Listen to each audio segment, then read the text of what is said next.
Hello everyone. In this video, we will try to learn about for loop in Python.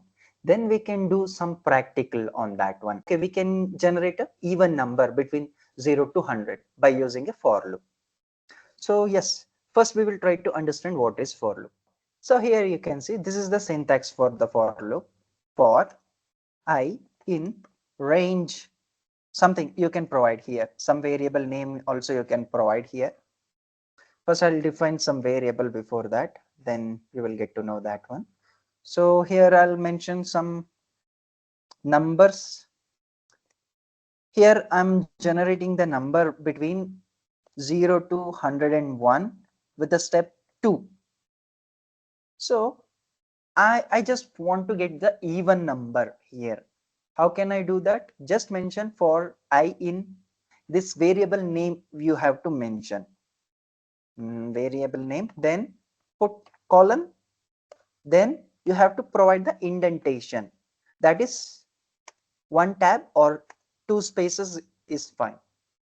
Then you have to provide what kind of task. If the condition is meeting, then what kind of task it has to do it. So that is what we say iteration here.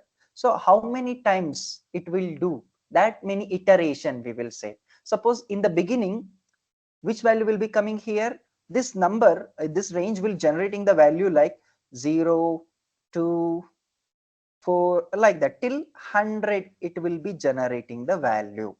Suppose you want to print each and every value, that task you have to mention inside the for loop. So in the first value, which one?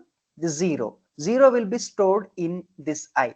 So I will be acts like a temporary variable. You can provide any value or any number to this place. Okay, it doesn't mean I only we have to use.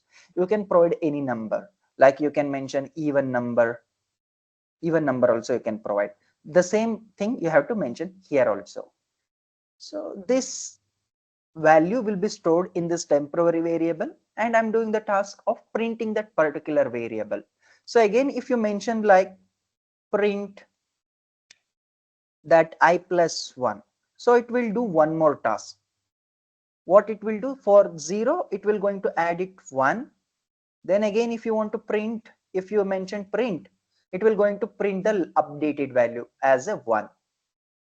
So this is the, again it will check for the next one. If there is any value, it will going to check it out. So there is no command I have provided. So it will complete the first iteration.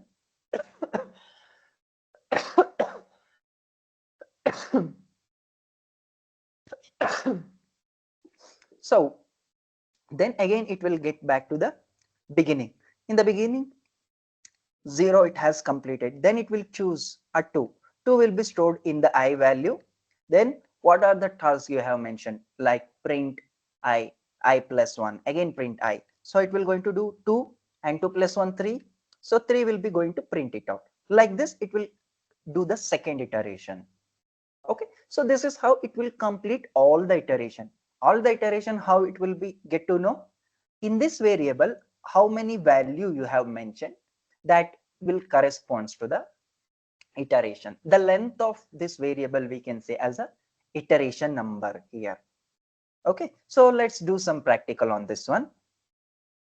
Here I'll just mention okay, numbers I can mention range of 0 to 101.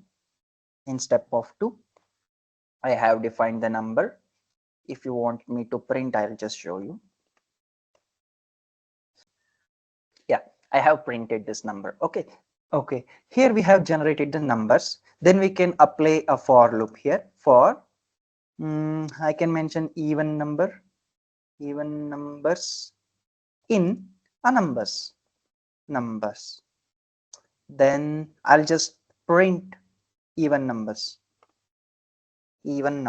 Then it will complete the iteration one by one, step by step. First it will going to execute 0 2 4 6 8, like this it will complete the loop.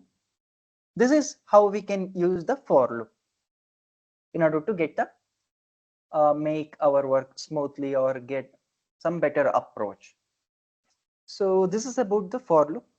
I hope you learned something new. Thank you.